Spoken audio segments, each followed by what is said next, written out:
back, collectors, to the Eclectic Collection. Today's episode 58, the top 10 ways to combat evil entities. Because, you might have to know this.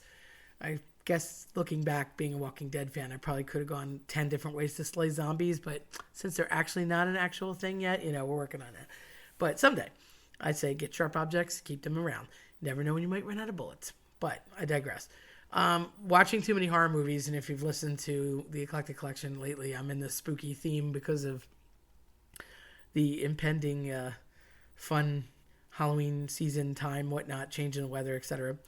And I guess just from gleaning all the different things that I've watched in all these horror movies, it's always like, how do you outsmart the monster? How do you kill the demon? How do you get past the vampire? What do you do for the werewolf? What is it?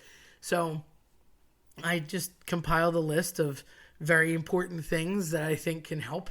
And most of them are household things or basic spiritual things that you may or may not have laying around. So if you want to stockpile these and keep a go bag, that's on you. But I'm just saying.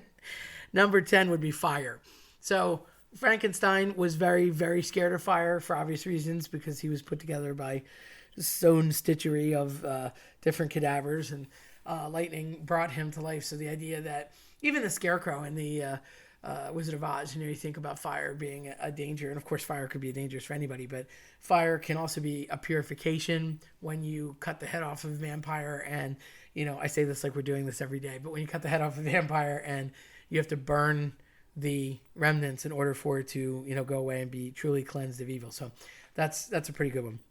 9, of course, would be sunlight. Now that's kind of more in the vampire realm as well. But, again, daytime is always going to be less scary than nighttime. So to get to the daytime, travelers at night back in the day, they were concerned about different things, not just animals and wolves and bears and physical predators of the land, but also more shady cats are out at night because less people are traveling. So sunlight can be just a natural combatant in the sense of doing things in the day versus doing things at night, or actually burning up a vampire, UV light, sunlight, to destroy them because they can't walk around in the light. You could argue that the light-dark factor, light being good and dark being bad. I love to talk about that with Star Wars, because if you look at the Star Wars realm, the Empire's cold and dark and very sterile, and there's not a lot of females in it.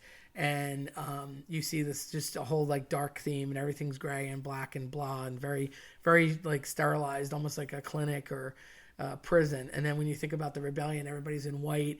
Even when they're in the beginning of Empire Strikes Back, they're on the Hoth system, and it's all snow and it's all pure and it's all white. And of course you have Princess Leia, and you have all these females involved as well. And you start to see the droid element too, and everything's positive and shiny and good. So even to just argue Chewbacca's an earthly tone too. You have the browns and the earth, and when they go to Endor, the Ewoks, there's a lot of life surrounding it. So it's always been an argument with me. So with sunlight, you have that light, dark, chiaroscuro in art terms, white versus black contrast.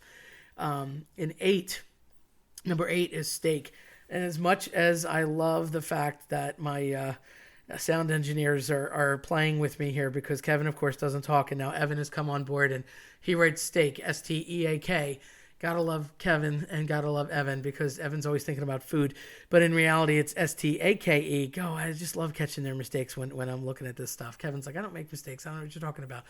Yeah, someday I'll get him to speak. I swear, guys, he does exist, and he's really here, because I couldn't do it without him. But anyhow, steak as in a steak knife? No, steak as in a big wooden stake that you would put through the heart of your enemy. Now, that's going to kill anybody, especially it's going to kill a vampire. So again, I'm kind of heavy on the vampires, but you could stake, pretty much anything or any entity. It certainly worked with aliens in the chest cavity. So anything like that, it's going to kill your heart, therefore your life source, and lights out for that person.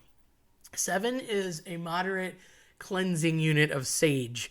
So sage is just, you're supposed to burn sage and put it all around a new house, or if you're in to any kind of spiritual cleansing, or psychic mediums use this a lot, or if you want to have any kind of containment or clearing of the air or spirits or whatever, sage is often burnt in you'll see wheatgrass and stuff, and they'll burn it, and they'll walk around and have the sage element go all over the house, kind of like an incense situation. But it doesn't have to be a house; it could be an outside spot. It could be like an object or something that they want to purify or cleanse.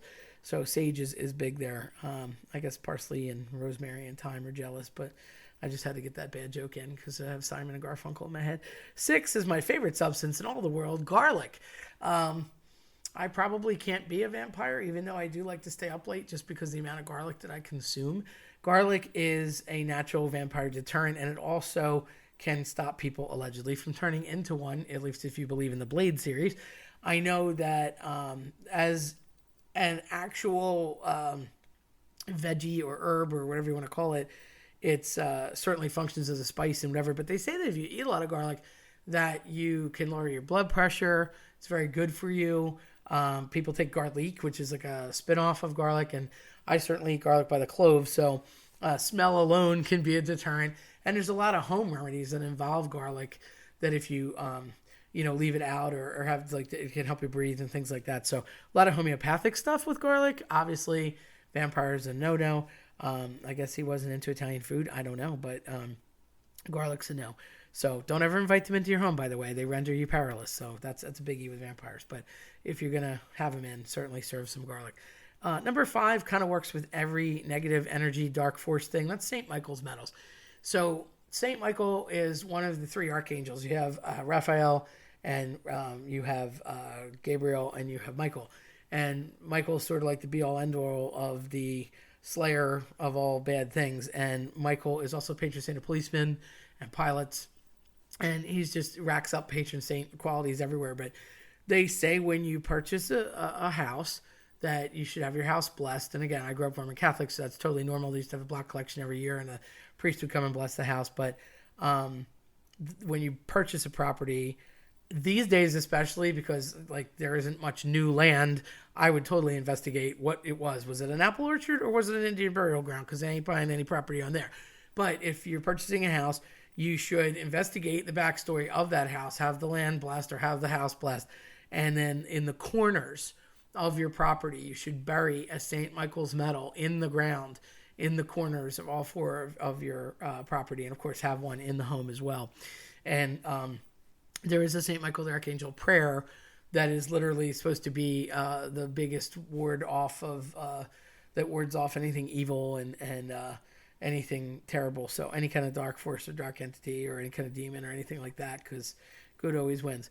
4, of course, going up the list would be the crucifix. So a cross is just a cross. It could be made out of anything, but there's no figure on it. A crucifix actually has the Jesus figure on it. So that's the difference between a cross and a crucifix. Fun fact. So the crucifix is supposed to be not just, again, vampires, but anything. Obviously, if you have a crucifix, and it's blessed, that's even better. So, of course, it's going to, have a positive faith and positive vibes to your home or your dwelling, your entity or whatever, because, its faith lives there. Obviously, with the vampire situation, of course, it would stave off any kind of evil spirit or any kind of evil entity that would come at you. And that could work for not just vampires, but, demons or any kind of terrible possessed situation or anything. And a lot of times with that, you will see the bad things step back or cower in a corner, or if it was like a vampire or something, they would turn into a different form to get away. You'd see that often. They would cower from anything because that they're the mythological representation of the opposite of anything good. So that's why that would happen. And of course, you could always wear one around your neck or have a rosary or anything like that to keep with you. 3 is silver.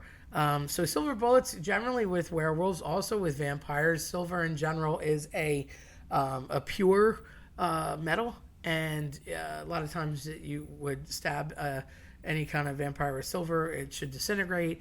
The Blade series really plays on that. Silver nitrate plays onto that. Silver bullet through the heart for the werewolf. Silver bullet will kill a werewolf.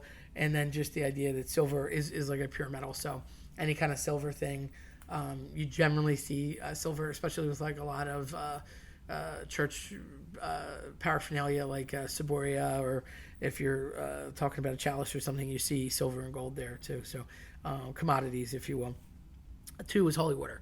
So water in general is a life force and always going to be a good thing. But holy water, of course, is blessed water. So that's going to definitely stave off anything horrible. A lot of times you'll see people, if they're trying to keep away from something bad, they'll put a circle around them and of holy water. They might even light that on fire so they're double protected, and then they'll throw holy water out and the sign of the cross to keep people away. So there's that classic scene of the power of Christ compels you, that kind of thing you see with the holy water and the crucifixes with things like horror movies and The Exorcist and whatnot. So just the idea of holy water, throwing it at or on something that is evil, it's going to burn it or scold it or make it go away and cower it. And if you're in it, then you're, of course, protected by it. And the first one that really gets a low profile but is a big deal is salt.